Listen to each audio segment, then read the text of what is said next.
Hello, ladies and gentlemen, and welcome to episode number 65 of the Know Your Physio podcast. I'm your host, Andrés Preschel, helping you discover your science to optimize your life. And today's guest is Angelo Keely. He is the co-founder and CEO at Kion. And today's episode is all about essential amino acids. Some of you may consider or may know about essential aminos as being a Swiss Army knife supplement. And today we get into what makes them as useful and as prevalent as they are in a lot of the health and fitness supplementation protocols that you're seeing online and maybe that you or your friends are partaking in. Well, today we take a deep dive on what makes him so great. So here's a little deep dive on Angelo.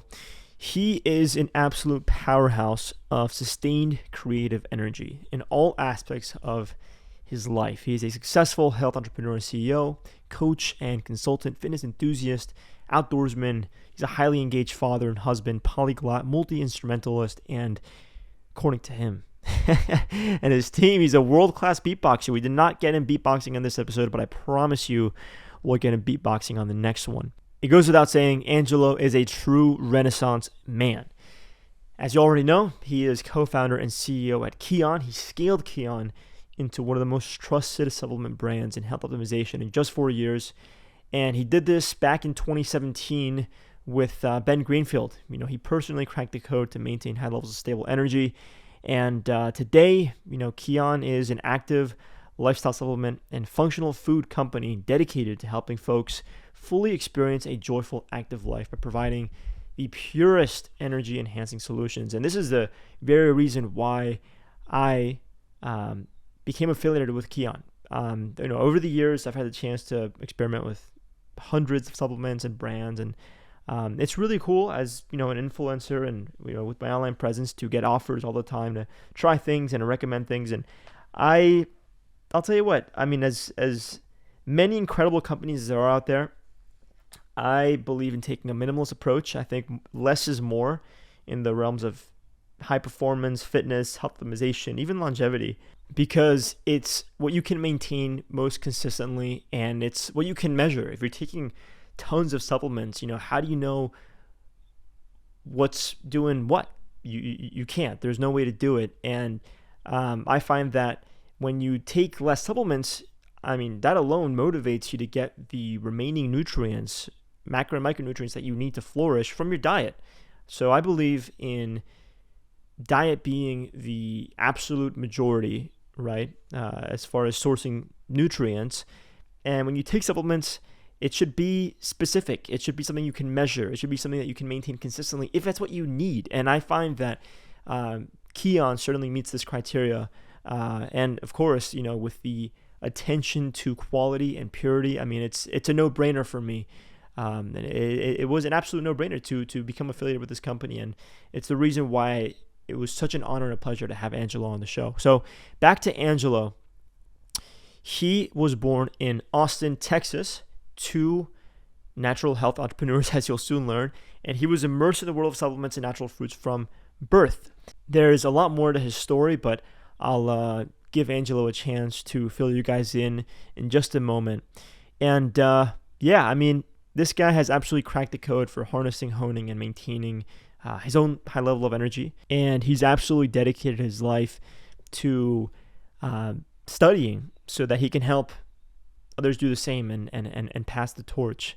He is truly committed in everything he does to helping others achieve and activate and sustain their inner energy for a joyful, active life.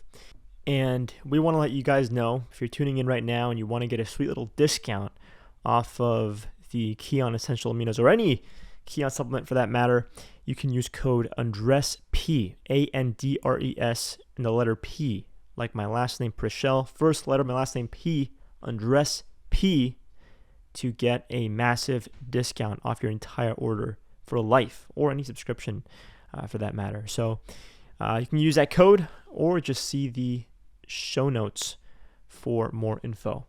Anyway, hope you guys enjoy the show. Thank you, Angelo, for everything you do and for joining us today. And I'll see you guys on the other side. Ladies and gentlemen, we're here back on the Know Your Physio podcast with Angelo Keely, co-founder and CEO of Kion. And today we're going to take a deep dive on amino acids.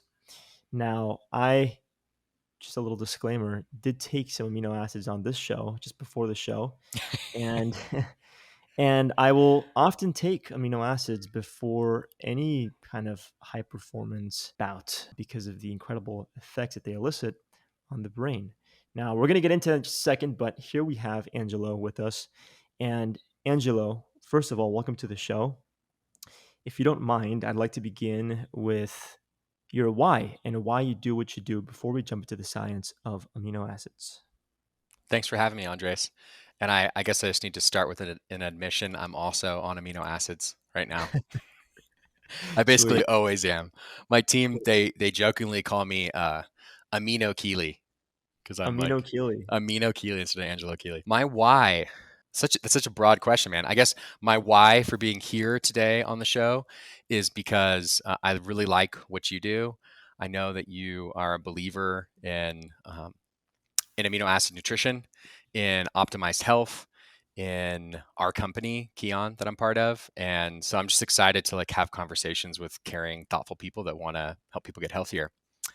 I would say my why for Kion is this is one where I'm like always like, man, how far back do I go? Because I feel like it really goes to my roots. Don't And don't be afraid to go back far enough, far to your to your okay. roots. All right. Well, I'm gonna go back. I'm gonna go back Yeah, like pretty chronologically far. let's do it. Yeah, I was born into a family where um, nutrition and fitness were really important. My parents had a natural health food store. They had a natural health food restaurant. They were very much into using vitamins and dietary supplements to support health, and that was everything from uh, botanical ingredients to amino acids. Amino acids were literally like the one that I remember most from my mom when I was like 3 or 4 years old. She was a competitive swimmer, like amateur, master swimmer, and we'd always go to the gym. And afterwards, she would take her aminos, and she'd be like, "Angie, take these aminos." And like, aren't they like amazing? Can't you feel them? Similar to how you were describing taking aminos, like before a performance type activity, and just you can actually feel it. And yeah, so I mean, from the very earliest part of my life, I was just raised in a culture of natural health and supplements and kind of I would say trying to live a more optimized physical and mental and emotional life. That said, I think as I got older, like any kid, you know, you kind of start to experiment and stray and try other things. And around high school, I was definitely, both my parents are entrepreneurs. And so I definitely have kind of a more entrepreneurial, naturally manic, got to do everything myself kind of I know the demeanor. feel. I know the feel, and I know, and a lot of people tuning in know the feel. Yeah. Yeah. So I had to learn all my own lessons pretty hard. And yeah, in high school, I got into a lot of trouble. I started experimenting, you know, with like drugs and stuff like that. And I got myself in a really bad situation where I took too much LSD. I provoked a fight. I've never really even provoked a fight. And these guys beat me up really badly. They stabbed me twice in the back, once in the knee, severed my patella tendon. I got my spleen nicked. I had to get emergency abdominal surgery. And then I just got beaten really badly. So I woke up in the hospital days later. And that was uh, kicked off a period, obviously, of, you know, PTSD and just pretty deep combination of emotional and physical trauma that I think at those moments in life, I was really lucky. I had a lot of support, I had really good resources. And it became like health became my path. And that was at 16 years old. Like it wasn't just this thing that my parents were doing, you know, like a belief system they were raising me in and just telling me what to do. I was like, well, I'm going to like learn how to meditate and go to therapy and suddenly fitness became something different for me. It wasn't just like trying to play sports or have fun with my friends. It was a way to find yeah, my personal path. And that really kicked off at 16. I would say the beginning of a much more intentional approach to life that I think in some ways it's just like really painful trauma. And on the other hand, it's at some point in adulthood, oftentimes people are invited to like more fully participate in their life and to choose something more intentional and to like start to put their life together. And I got that invitation really young. So I'm 38 now. Over the last 22 years, I've tried a lot of different modalities and really worked on myself in so many different ways from, you know, all different psychotherapy and meditation and different fitness modalities to all the different types of biohacks. I'm honestly like less into that stuff now. Like 16 through 21, I was super into that kind of really experimenting more with fringe type things. And yeah, and that, I think that adventure of life took me overseas for several years. I lived in Europe and India for a few years and came back to the US and ran a behavioral healthcare company for a few years. And then this is the thing. It's like I kind of just ended up back at my roots. It's like I joke, but it's almost like a dream. It's like if I made a company that would make my mom proud when I was 3 years old, it would probably be like an amino acid and ultra clean organic coffee company. And those are like two of our best performing products. So did I choose it or did my life choose me? After I just give that whole synopsis of me like choosing my own life and being all intentional and like finding my path, I somehow kind of ended up back at my roots. And so, yeah, some combination of fate and environment and my desire to be happy. Well, thank you for taking us through this synopsis. And if I may, and please correct me if this is wrong or sounds wrong. It seems like you developed this intention and you became this invested in your health almost out of necessity because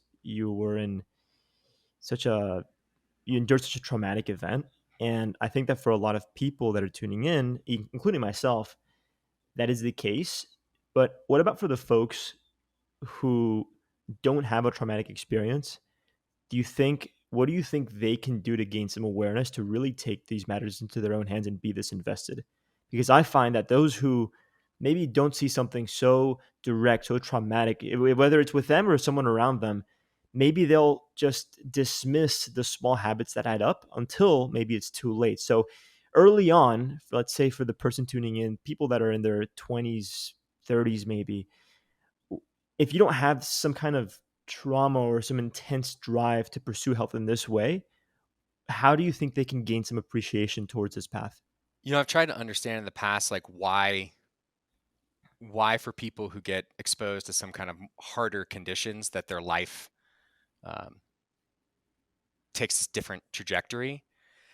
And I think a big part of it is perspective. I even thought at that point in my life, it had been a pretty nice life. And so I'm going to try to do this opposite since it's like mirrored screen.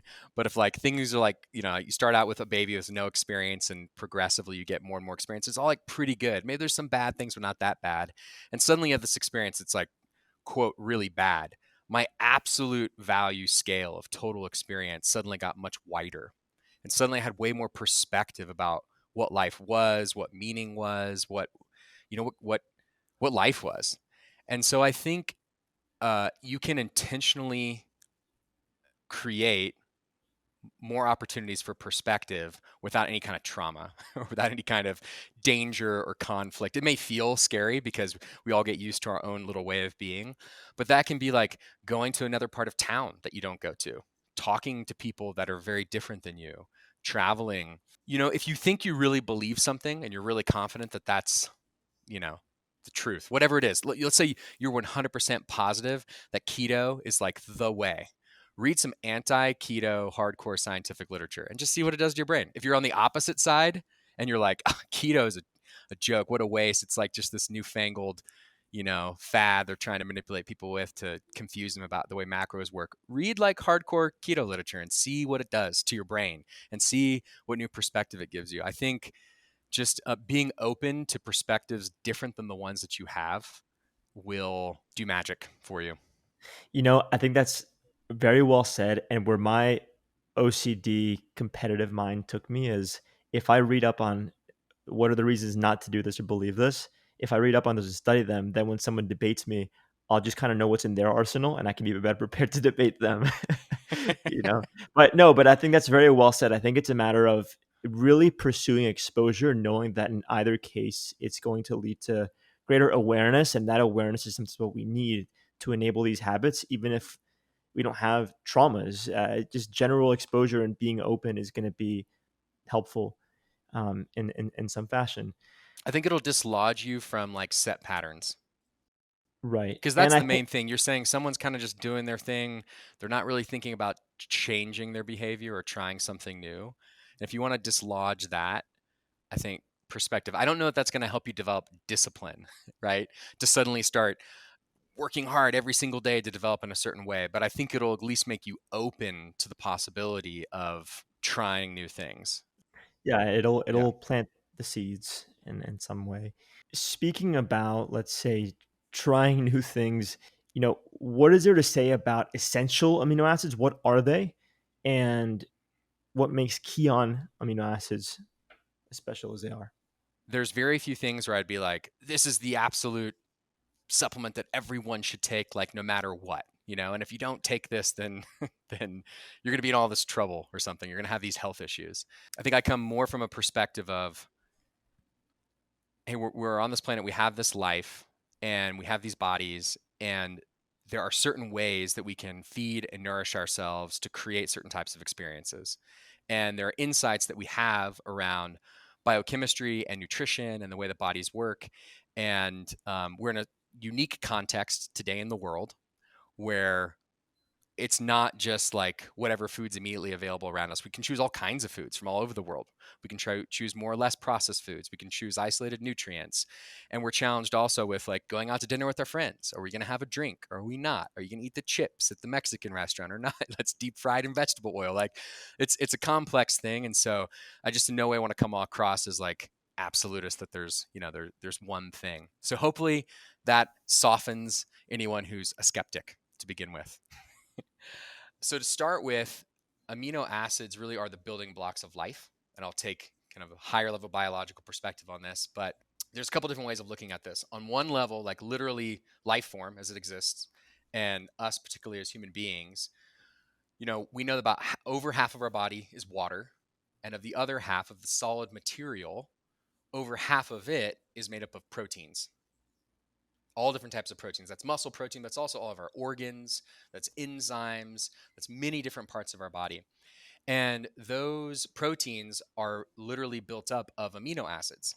Now, not just essential amino acids, they're made up of about 20 dietary amino acids. Now, like when you get into enzymes or there's other specific amino acids that go beyond those 20 that form specific functions. But if you just go after, like, say, the muscle in your body, it's made up of these 20 amino acids. And the way that amino acids and protein work are that you have to consume them, meaning that if you do not consume them, then your body can't make them.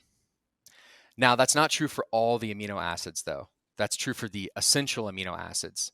So, of the 20 amino acids that build up the protein in our body, like our muscle, so I'll just keep it to muscle to keep it really simple.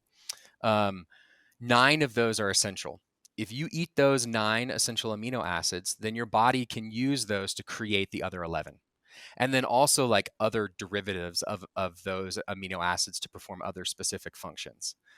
So on the most fundamental level, you really have a few different core macronutrients. You have carbs and fat, which are key sources of energy for your body. And then you have this thing called protein, which is made up of amino acids. That's much more than an energy source. It can be used as an energy source, but it really is it is the core source of aminos and ultimately nitrogen, not to get too geeky on us here, but of nitrogen, so that your body can perform all these other functions. You must eat it. You must eat it ideally every single day. And maybe a kind of final high level summary of this is that the way that proteins work in our body is that they're constantly in a state of breaking down. So it's called muscle protein breakdown and muscle protein synthesis and rebuilding. And it's a way of kind of cycling through the used up amino acids and rebuilding the new protein. And when you do not consume protein or amino acids, you end up in a net negative protein balance. So it means you lost that protein, you lost that net muscle. So that's kind of more emphasis to the reason of like why you would need to eat it every single day. I think I'm going to stop there because I feel like your question was like, what are essential amino acids? Yeah. Why are Kion aminos better? How does it work? And I went into like way higher level kind of what essential amino acids are generally in the No, body, etc. Um, I think that's exactly what I was looking for. And if I can help you bridge the gap between this and maybe the next topic, The way that I remember is, first of all, it's difficult to create energy from protein. You have to remove the nitrogen head, and that process is difficult. It requires a lot of energy. And number two is it can be stressful because an excess of nitrogen is not something that your body wants. I think, if I'm not mistaken, it leads to an excess of urea, which is then stressful, and your body has to get rid of it. Um, Can I and interrupt you? yeah, go for it. So it's what you're saying is correct, that it takes more energy for your body to actually break down the component proteins and amino acids to generate ATP for your body. And in doing that, it's basically taking out the carbon and releasing the nitrogen as urea. The idea that that's like bad for your body or toxic for your body is actually that's actually not true. That's one Oh, of the really? myths Okay. of protein, is that the idea that like too much protein consumption or too much amino acid consumption potentially creates too much urea, and then it's Yeah, you just taxing on your kind of kidneys. And you pee we it out anyway. It doesn't yeah, really it's have. actually Yeah. there's no scientific evidence at all of it being bad for you at any levels that we would consider. I mean, like up to 50% of your daily caloric intake being protein, which is a lot. I mean, that is a lot of protein. So, that said, if you have kidney disease, then the excess nitrogen and the excess urea can be taxing for you. That said, we can swing back around to that later. That is actually the most ideal case of essential amino acids as a dietary supplement, one of them. Really? Yeah, Oh, but we wow. can come back to that later. Absolutely. Well, I thought that I was hoping to learn something, a number of things on this podcast, and it's great that we can completely dismiss that myth of urea and excess of protein consumption. Amino acid consumption is harmful. Because I know a lot of folks are probably wondering, all right, amino acids, protein isn't too much harmful, and the truth is there isn't enough research. There isn't very good research that points to that being the case. So thank you for that. The next thing I wanted to share, and again, please jump in and correct me if I'm wrong, but the way that I see it and the reason why something like amino acid supplementation can help to reduce the perception of fatigue is by competing with serotonin across the blood-brain barrier, really tryptophan. And that's because as you, let's say, exercise and start to break down muscle, one of the amino acids in muscle is tryptophan, and increased tryptophan expression through the blood-brain barrier would pronounce levels of serotonin and eventually melatonin, which contribute to the perception of fatigue. So thereby taking essential amino acids, you compete with that tryptophan, with that serotonin, and you reduce the perception of fatigue, so it keeps you energized. Is that correct? Part of it. Okay. Yeah, part of it. The basic idea is correct. And I would say that this is one of the aspects of supplementary amino acid nutrition that there's quite a bit of like mechanistic data and studies and sense of what's going on here. We don't have like the best totally pure, human outcome studies showing exactly what happens. But so here's what happens. I mean, maybe I'll take a step back now, explain the essential amino acid science, what it does, and I'll come back and explain this. So the reason the reason why essential amino acids are so important is not only that they're the ones your body can't synthesize, but they actually are the amino acids that are responsible for muscle protein synthesis. We've done studies where you give people only essential amino acids. You don't give them all the other non-essential amino acids that come, like, say, in steak. And when you do only the essential amino acids versus essential amino acids and non-essential amino acids versus non-essential amino acids, the essential amino acids are shown to create all of the muscle protein synthesis. So in actually stimulating the body to build the new protein and then sustaining the process to build the protein does not require non-essential amino acids, and they do not contribute to stimulating any extra muscle protein synthesis. They are incorporated as building blocks in the final tissue, in the actual muscle. But there's actually oftentimes, if you're eating a whole food protein diet, you already have enough being broken off from the existing muscle protein breakdown that's happening, because all the time the proteins in your body are being broken down and you're releasing essential, the 20, you're releasing essential 9 and 11 non-essential amino acids into your blood and into your free amino acid pool in your body. And then you can pick those back up and rebuild. So if I'm getting this right, and sorry to jump in right now, Yeah, but if I'm go for it. getting this right mechanistically, what you're saying is, we're constantly breaking this down. There's this amino acid pool. Unless you're getting enough essential amino acids, you're going to end up losing these that are just kind Yeah, of lingering. So essential amino acids, they stimulate muscle protein synthesis, and then you can recycle what you've broken down and would have otherwise discarded. You can Yes. recycle it, and you're stimulating more of this growth. Yes. Okay. So what's interesting, and that, well, I'll just answer it now. That's exactly why, and our product is not directly formulated for this, and we're not like a medical supplement, you know, but specific studies for this around treating kidney disease are specifically on this point. So when you break, for someone who does have kidney disease of some form, and they have muscle protein breakdown, and they're releasing essential amino acids and non-essential amino acids into the blood, if I go out and I consume a bunch of a really high quality whole food protein, whey protein, which is like the gold standard for digestibility and amino acid profile, and I eat it, I still can't even use all of the non-essential amino acids that are in that whole food protein. And I have the non-essential amino acids that are just being released from my body. So I have excess urea on a kidney that can't handle, that's very sensitive to the urea. So when you only consume essential amino acids, your body will reuse the non-essential amino acids that are being released from the broken down protein, and thus you'll have a much less urea produced ultimately for your kidneys. Now, for someone who's healthy, you don't need to worry about this. But for someone with kidney disease, it can actually be a very helpful nutritional protocol. That's coming from someone who's not, I'm not a physician, I'm not a kidney specialist, but I've read enough of the research to explain how those core components work. Well, on our next call, we'll have a three-way with a kidney specialist or something like that. But so as of now, I'm just completely mind blown, and I'm wondering how many of your customers would you say are, have this disease? I honestly don't know. I mean, again, we don't market it for this use You're case. not This is okay, not, yeah, I mean, right? this is Because not, amino acids are it's so, tricky to market yeah, it to these kinds of no, folks. essential amino acids are so interesting for so many use cases. I only bring it up because we're in the conversation around the science and how it works with, Right. the amino acid pool, et cetera. Getting back to your question though, which was, I have this understanding that it helps me with endurance or keeps me from getting tired because of tryptophan, right? So what happens is amino acids perform many different functions. They're not only for stimulating muscle protein and for maintaining it. They also play roles in actually in the Krebs cycle. They facilitate certain aspects of ATP production. So not only can they be converted into acetyl CoA and become an actual source of energy, they actually can facilitate the process. And when you're exercising at in the muscle itself, your body oxidizes a lot more leucine, which is basically the master essential amino acid that stimulates the muscle protein synthesis.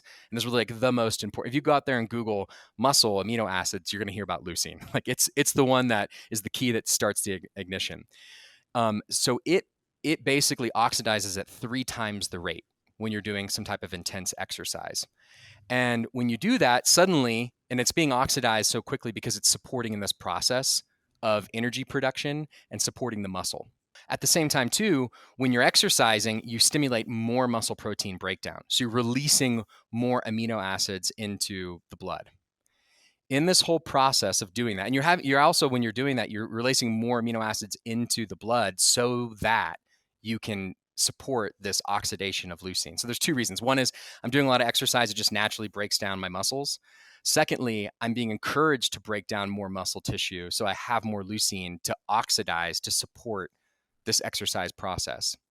That said, leucine and tryptophan operate on the same pathway, basically. Like some of these amino acids, there's all these different ways of classifying, but the simplest way of describing is they operate on the same pathway. And the way our brain works is there's a blood-brain barrier. And if you're burning up a lot more or oxidizing a lot more of the leucine, there's more tryptophan in the blood relative to the leucine. So it's not that like you're breaking down the muscle and suddenly there's more tryptophan from the muscle. It's because you're reducing the amount of leucine, so there's more tryptophan in your blood that's then entering into your brain. And then the hypothesis is that while you have more tryptophan entering into your brain, tryptophan is the precursor of serotonin. Or it's really the precursor of 5-HTP, which is the precursor of serotonin. And increased serotonin will make you feel sleepy, tired, etc. Which is when when that's your goal, like we have a totally different product, Kion Sleep, that is purely an amino acid product. It's got 1 gram of tryptophan. Why? Yeah, it's like the Because opposite it's going to effect. produce serotonin, which ultimately produces melatonin, and it's going to help your body naturally sleep better. But if you're So trying to like stay awake and perform, you wouldn't take a bunch of, tryptophan. You would take leucine. So in a way, um, there is this competition between leucine and tryptophan, but Yes. it's like the it's not so much that there's a greater number of one or the other. It's more like a relative difference that occurs as you Yeah. take They're this. proportions. Okay, okay, got it, Yeah. got it. And And so yep, on that go point, I would for it. just say typically, like during the day, what you would want to do is you'd want to maintain a balance of your amino acids. So if we're trying to hypothesize outside of exercise, why taking dietary free-form amino acids like Kion aminos or taking a protein source would suddenly make you kind of feel better and like your brain would work better is because you are supplying an ample amount of amino acids for your blood to have a constant level, and your neurotransmitters are come from amino acids. Your amino acids are converted into neurotransmitters so that you have more regulated mood. So if you're not eating protein or not eating enough protein and your body's being taxed to have to break down your muscle to supply ample amino acids for your blood, you could have a dysregulated mood. Right, right, And so absolutely. exercise is just an example of an extra tax. Like you maybe, you need even more amino acids in that situation. But even on a regular day, if you don't eat protein, like, I mean, so many people don't feed their kids protein and their kids can't focus at school or are grumpy or something. It's like giving your kids protein in the morning or amino acids is probably the most important thing that you could do to just make sure they're going to be able to like have regulated neurotransmitters during the day. So just to sort of pencil in what some of this looks like for folks that are tuning in, um, I'll share on behalf of my personal experience how when in what instance do I feel like these are absolutely just super useful. I was doing fasted morning workouts on the beach before aminos, and naturally, you've slept, you're fasted, so now you're in a catabolic state. There's more protein. There's a pretty high amount of protein breakdown, and all of a sudden you want to go and exercise and break down even more muscle. When I'm waking up in the morning, I'm a little tired, right? You get that peak in cortisol, sure, but you still have like a little bit of that residue, so to speak, when you wake up. And as soon as I introduced the aminos, it was like I was in the middle of the day, you know, higher core body temperature, lifting heavy. Like it was like a night and day difference in my energy, my performance, and my focus. And then I could go and do a podcast and I felt amazing. So typically that's what the schedule was like, two, maybe three times a week. I'd exercise fasted in the morning, I'd go and podcast. And I felt that that was a great way to sort of get energized for my shows. But it wasn't until I started to introduce the aminos that I really felt kind of like, how do I put this? Like I didn't have to, it just really eased that transition and it didn't give me that bonk that I typically felt. So, and then what I'll do is if I'm just naturally fasted and I have some kind of expectation for high performance early in the morning, I'll take the aminos and I'm just like ready to go. But if maybe you can help me detail this effect some more and what it really feels like to take aminos, because I don't want people to expect that it's like taking a shot of espresso.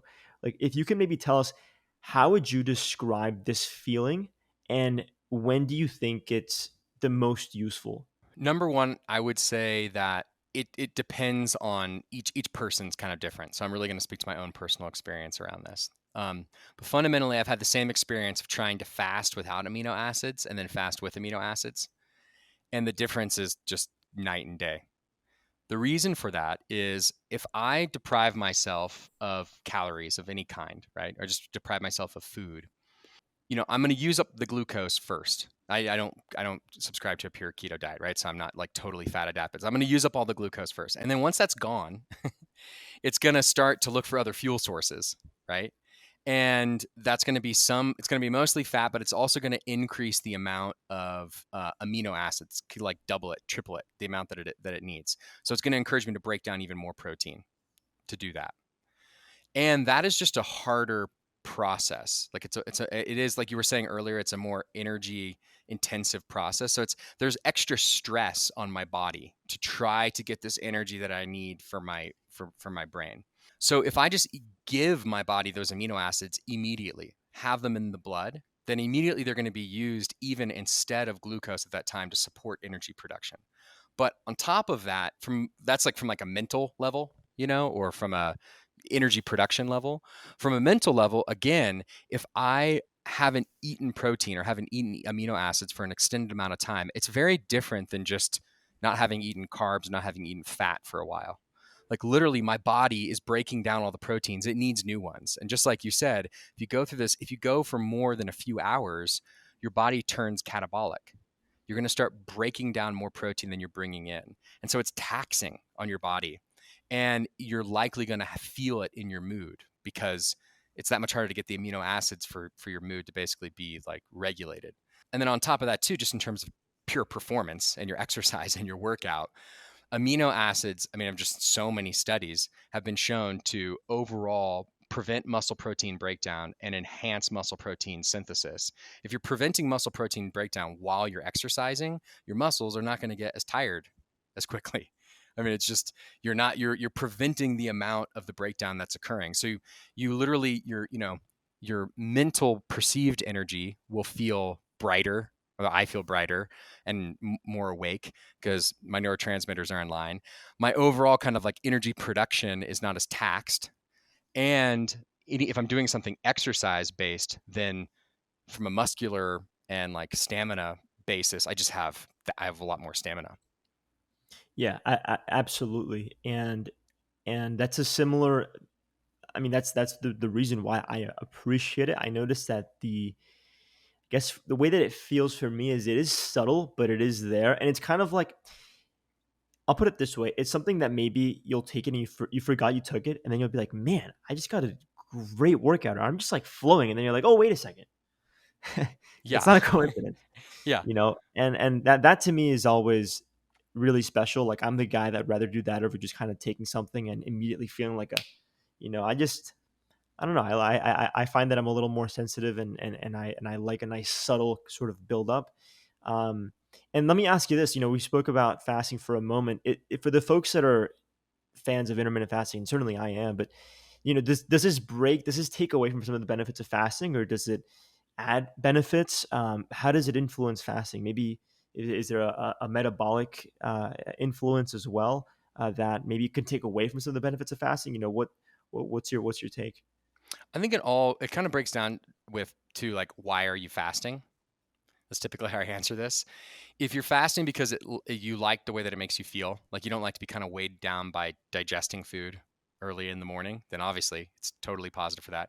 If a major another goal of fasting is overall for like just body composition and weight management, not trying to like eat a bunch of your calories like earlier in the day and just be kind of on that roller coaster of what that experience is, then again, this is a great way to ensure that you're continuing to be able to operate, move through the day. But most people have a weight management or a body composition goal, they're not trying to lose muscle, right? They're trying to like Yeah, stay trying to lean maintain on as a much as fat possible. perspective and stay Oh toned. yeah. And if you fast for an extended period, if you fast every day in the morning, you're eating away at your lean muscle. Like that is what you're doing. And so by supplementing with the amino acids, you are actually encouraging the maintenance of the lean muscle and instead prioritizing the burning of the fat during that period. And then the last one really is like all the ideas and issues around longevity. So I think there's two main components of this. One is the number one most important, I would say the most important asset you want to go into old age with is muscle. It supports your cardiovascular health. It supports your metabolic health. I mean, it supports literally like glucose metabolism.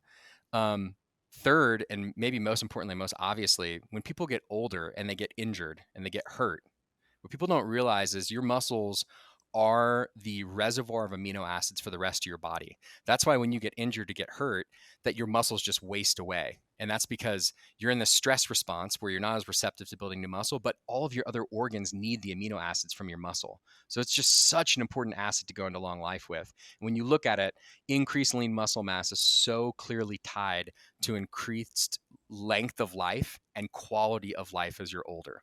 So just compare that against kind of cellular aging on its own account.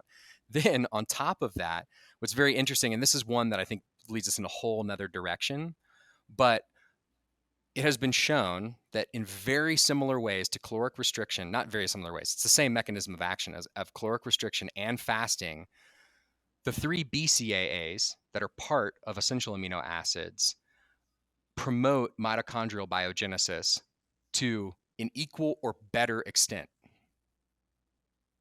So And there's really no like, I mean, again, we could go down a whole rabbit hole. I mean, we could, and I'm with PhDs that their specialist is like in mitochondrial biogenesis and autophagy and all these different aspects and have all these different debates. But if you look at the overall science, it's like it supports mitochondrial biogenesis, it supports muscle, which is the most important asset going into old age, and it's totally aligned with the other goals that are associated with fasting. So I would say it is, if you want to fast, I would say it is fundamental, and you definitely, like, I would highly recommend that you take it. And I started my whole conversation around like, not everyone, I'm not saying everyone needs to take this or what, but I would say if you're someone who likes to fast, I highly recommend you take it because it's so obviously aligned with all of your goals. yeah, and I I'll add that I understand are associated with fasting. lovely, and I'll add that on top of those benefits, obviously, maintaining muscle has all these tremendous benefits. I'd say another benefit, and I say this on behalf of my weight loss clients, is it's the most metabolically active tissue. It burns a lot of calories at rest. So you can maintain as much muscle as possible as you isolate fat for weight loss and lose weight with more fat. You can better maintain that goal weight because now all of a sudden your resting energy expenditure is a lot higher. Whereas if you're establishing an extreme or a very high level of caloric deficit for an extended period of time and you lose muscle in the process because you're not consuming enough protein, now you may get to your goal weight, but you're not going to have enough muscle to keep your caloric expenditure high at rest. So this supplement has been extremely useful and appreciated by the folks that either audience followers or even my personal clients who are trying to lose weight because of that very reason and because of the mood boosting and energy boosting effects that the EAAs have. Now, for the folks who are tuning in, that yeah, go for it. I just want to add something to that because I think this is such an important point. And again, it's the supplement is not formulated specifically for a weight loss purpose, but it's so supportive of that for the exact reason that you said, the creation of new muscle and the resting metabolic rate being higher, and thus it makes it that much easier. On Yeah, top of that, though, so when you consume protein, the reason, part of the whole thing around protein being more challenging to get turned into an energy source, that alone basically increases your metabolic rate. But on top of that, the other reason why when you consume a whole food protein, that it burns more calories, because I'm not sure if people understand this, but when you eat a food, you're having to chew it, you're having to digest it. You do burn some calories literally in just breaking it down and utilizing it. Protein burns substantially more calories than carbs and fat in the digestion and use of it, not just as the energy source thing, but because it stimulates muscle protein synthesis. It kicks off this whole thing of building muscle. And when you acknowledge the fact that essential amino acids are the active component of protein that stimulate muscle protein synthesis, and in studies where you compare essential amino acids to protein, it stimulates 3 times the amount of muscle protein synthesis as a whole protein, gram for gram. You're getting this increased amount of diet-induced thermogenesis. So not only by building muscle, you're going to be burning more calories. Literally, when you consume the aminos and you start you're maintaining your muscle, then you're burning more calories in that moment. So yeah, it's so aligned with that journey. And just one more piece, kind of, I think, around like the risk of not less than thoughtful fasting or less than thoughtful caloric restriction is reducing your protein intake or reducing your amino acid intake. And that's because what happens is they cut a bunch of calories, they fast, they starve themselves, you lose this weight, but you lose muscle at the same time. And then you go back to your kind of poorer habits, you put on weight again, but you have less muscle than you had before. And if you do that again and again and again and again through yo-yo dieting, you end up in a situation in which your body composition is worse off 3 years later than it was before. Whereas if you just maintain dedication to some form of resistance training, building muscle, consuming protein, consuming dietary, supplemental dietary amino acids, you can maintain momentum in a direction of a much more sustainable quality of weight management. yeah, absolutely. And maybe I'll join you in really emphasizing the point that this has been extremely useful and appreciated by my weight loss clients. Like it's really almost like I don't want to say it's a secret ingredient because I think everyone that's trying to lose weight should take something like this or should take this really. Um, and it's really been a monumental tool in our kit. And I would say if I can add something else to this wonderful mix of reasons as to why someone on a with a weight loss intention should take this is um, compared to something like whey protein, you're not getting the extra calories from the non-essential, and you're not getting the maybe minimal amount of fat or carbs that are also in those shakes. So it's an even lower calorie alternative to something like regular protein consumption, but it has three times the benefits when you consider something like thermogenesis, you consider something like muscle protein synthesis. So wonderful. And why don't you tell us a little bit about collagen? Because I know that for a lot of folks who are interested in optimal health, in adding in these superfoods to their diet, and maybe even weight loss, what's the difference between something like essential amino acids and collagen that is, marketed as rich in protein and amino acids? Collagen is a really interesting supplement that is very good based off clinical studies for specific uses. That would be for things like improving skin and hair and potentially joints. The reason for that is because what makes up collagen, well, first of all, collagen is not a complete protein. It does not have all of the essential amino acids in proportions that allow it to be considered a complete protein that will stimulate muscle protein synthesis optimally. You need to eat it with other things. So it's very different than like a whey protein, or even a blended combination of different plant protein powders, for example. So when you consume collagen, do not think that it's helping you with muscle. Do not think it's helping with muscle protein synthesis or any of these other things that we've been talking about. What it is really high in is proline, hydroxyproline, glycine, which are the amino acids that are very concentrated in collagen tissue. And oftentimes, like, collagen is in many cases coming from animals and it's coming from the collagen of those animals. And when you consume it in higher doses, it does enable your body to, we believe, to prioritize using it for your own collagen production, right? So rather than kind of eating, if you're just consuming general animal protein sources, there's going to be some collagen in it and thus some amount of, proline, glycine, et cetera, like that kind of stuff, but it's not going to be in these super high doses, right? And so when you consume these super high doses, your body is kind of prioritizing using it for the parts of your body that it needs it for. I personally, because I'm still under 40, I don't have like, I'm not like super concerned about like my skin or my joints or hair right now. You I'm have lucky. wonderful skin, my man. Thank you. I mean, I feel blessed for like my current situation. It's not a priority for me. That said, I can totally see how it could become one if, I started feeling like my skin or my nails were getting really brittle and I was starting to have more issues. In a similar way, as we age, and especially, it starts at 40, but really like after 50, it starts to accelerate. Our body's ability to perform functions that it could perform better at a younger age, just it decreases. Like we're just not as good at doing it.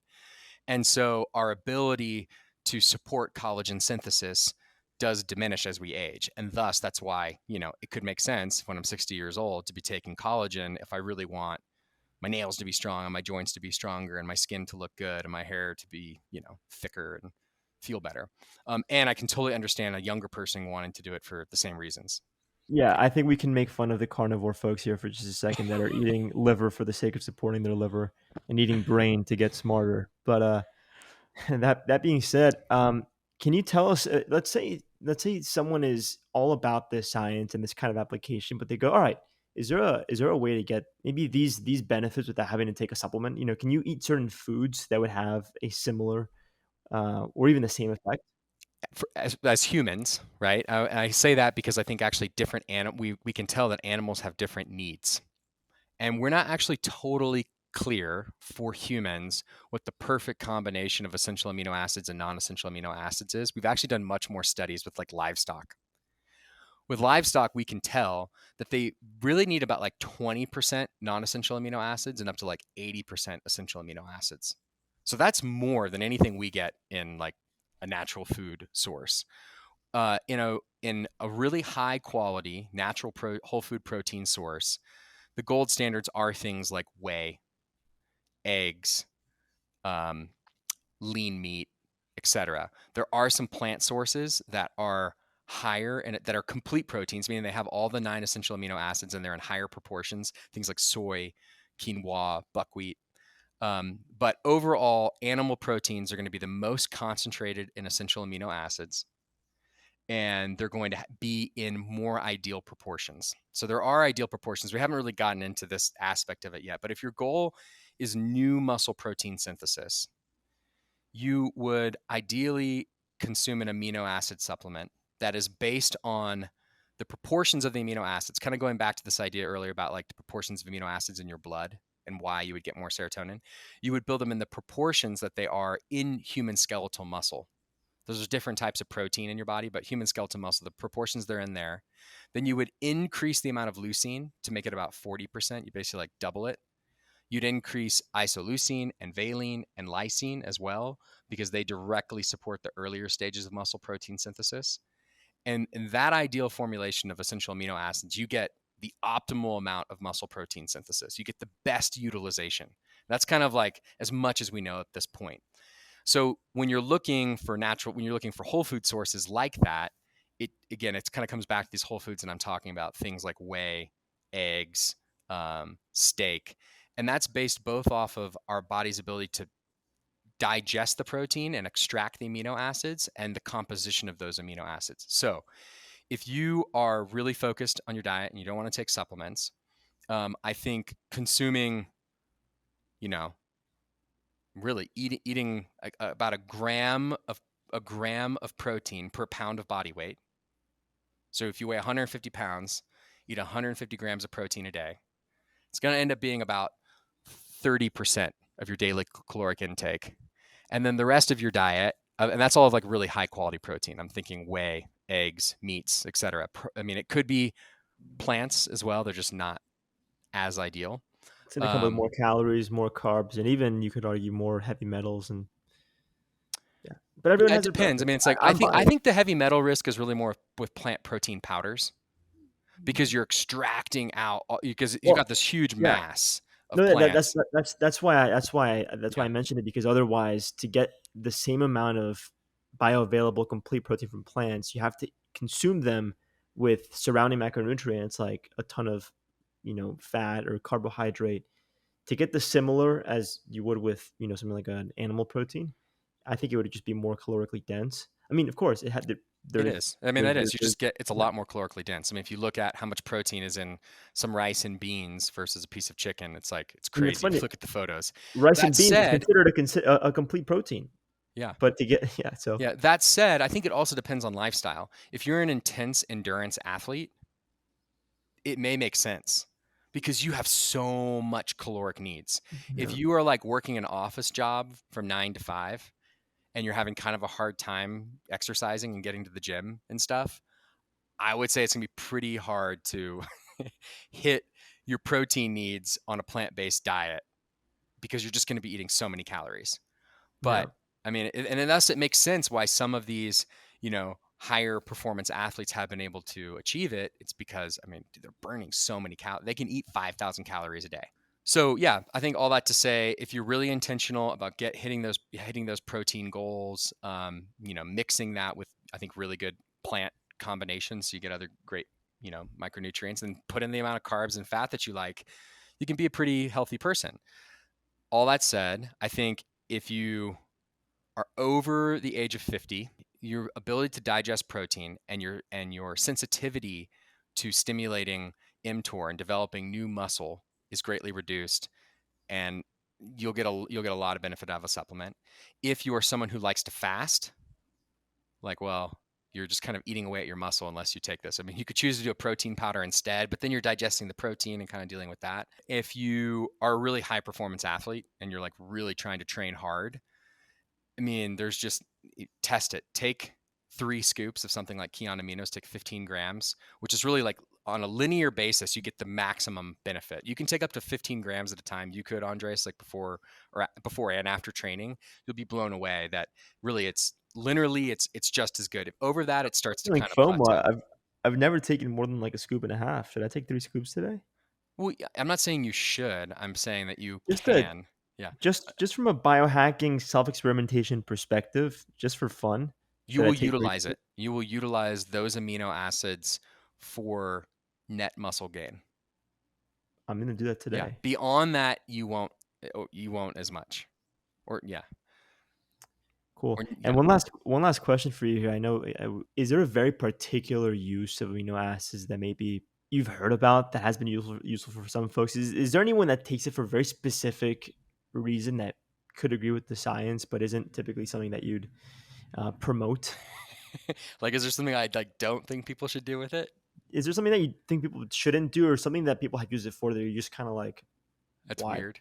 Yeah. Do people like give this to their babies, or just Yeah, something? no, I mean, I give it to my kids. I mean, That's on cool. days I do. My kids know about, but they're really into sports, and sometimes they like don't want to eat protein. They want to eat pasta. You're So I'm making your like, mom proud. yeah.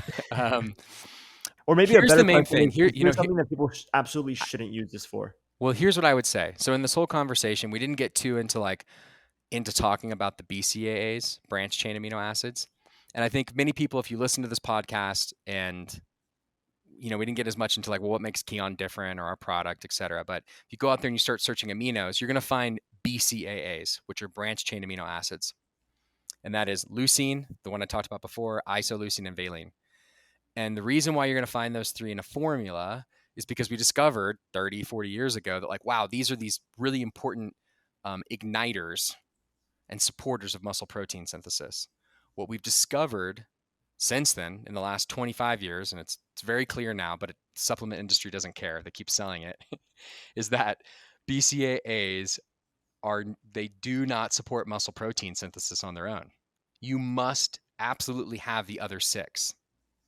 And when you take amino acids like that, like those three in these higher doses before or after working out or whatever you're doing, well, before working out, there could be some benefits, but you drink them during the day, you take them at other times, it's not good for you, and it does have potentially negative effects. So I think my one thing would be just like, unless you really understand the science, you know exactly when and how to use BCAAs, just stay away from BCAAs and branch chain amino acids because they can be detrimental. They're either a waste of your money or they could be significantly detrimental to you.